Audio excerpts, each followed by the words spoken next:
I've always wanted to ask you this, and I follow you on Twitter. You've got over 1 million followers. You follow one person, and it's Lacey's Legacy, which obviously is a great cause. If you had to follow somebody else, I mean, come on, Jay, you got to follow a few people, man. It seems a little, and I say this with a smile, a little pretentious, buddy. Start following some people, will you? It's a lot pretentious. Okay, good. And if my stance has always been, if Twitter won't let me follow myself, what's the whole point? Like, why bother? Oh, man. You know how that started.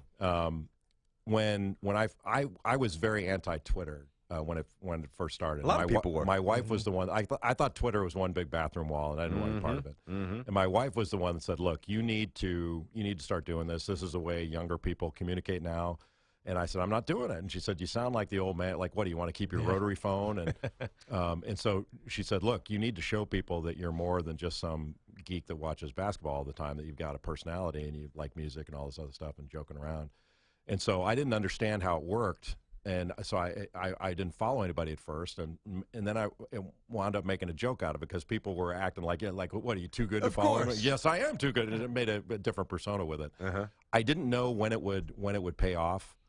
That when I finally started following somebody, I wanted to be for a good reason, and that, Lacey's Legacy is this little girl named Lacey Holsworth.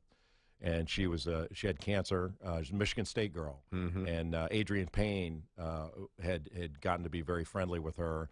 And when she was toward the end of her life, and I found out about it, I started following her.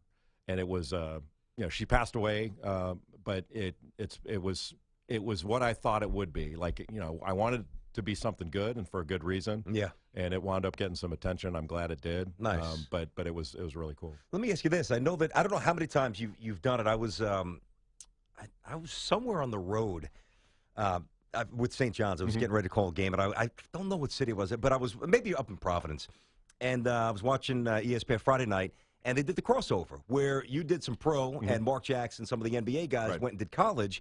That was a pretty cool experience, and obviously, basketball inside and out.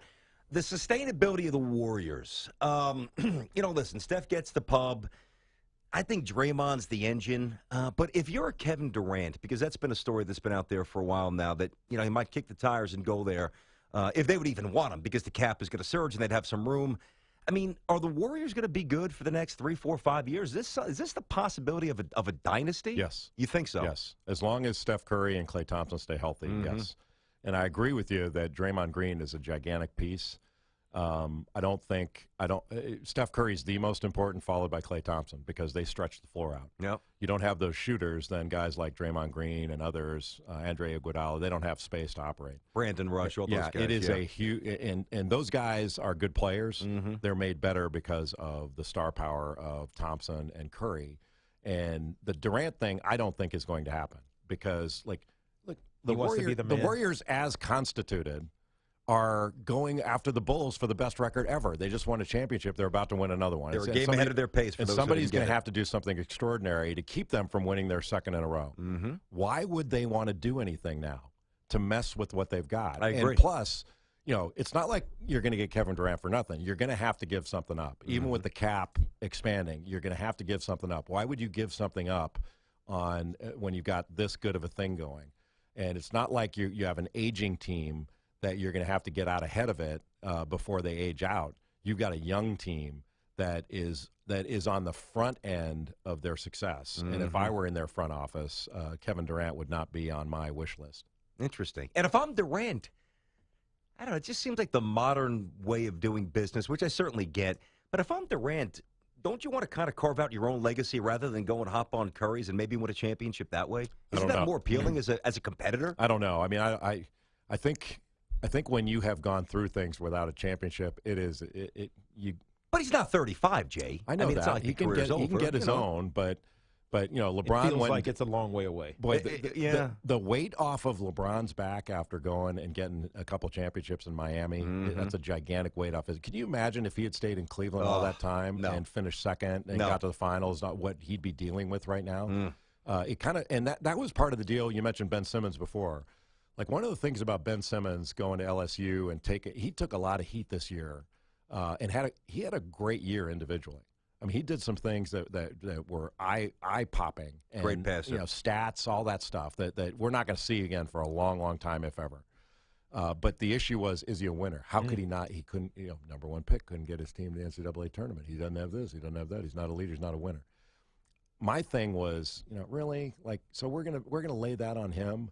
Look, he bears responsibility. Everybody does, but it's not all his. Mm-hmm. Like, nobody gets to the tournament by themselves. And so what message are we sending to the next Ben Simmons? Part of it is, I should just go to Kentucky or Duke, because nobody's going to talk about me being a winner. They're Never just going to think talk about it. They're That's going to talk about my talent. Like, That's I might true. not average as many points, but like Karl Anthony Towns didn't average as many points, and nobody asked whether he was a winner. Mm-hmm. He's so good too. And if Ben Simmons were playing for Kentucky right now, we'd be drooling about how good he is and talking about, oh, the kid's a winner, and look at his demeanor. He never changes expression. And, when you're losing and you never change expression, we say you don't care. You're not engaged. Yeah. No, I'm with you. And when you win and you don't change expression, look at that guy. He's focused. I'm telling you. Yeah, exactly. Nice. It's amazing. The teams with the most Final Four appearances wore blue. Was it your shade of blue? No, it's Carolina. Darn right. It's Carolina. It's not Carolina? Yeah, are you guys Duke haters? No, I don't hate Duke. I am a Duke hater. I I went to UVA. Of course, respect but I Duke love hater. Virginia. I'll tell you what. Followed by a distant third. Orange is 9. Oh, yeah? You know what? At Say Virginia good. right now, Say something at Virginia good. right now, like, I know the standard for being an unbelievable person was set by Tiki Barber. Thank you very much, Jay. Malcolm Brogdon. Yeah, He's awesome. Yeah. He's awesome. That guy's 22 years old, and I'm asking him for advice. That dude is the real deal. What is he telling you? He is the real deal. Bust out the tight shorts on the telling me beach? to quit. He's like, quit your job. It's never going to work out. Well, Jay, we're going to tweet. I wish we had more time. We're going to tweet this stuff out for you for sure. LGGameDay.com. 20 seconds. Have you divulged your Final Four? You gonna wait? Who you got again? I didn't see it. Kansas winning it, North Carolina in the final, Michigan State and Texas A&M in the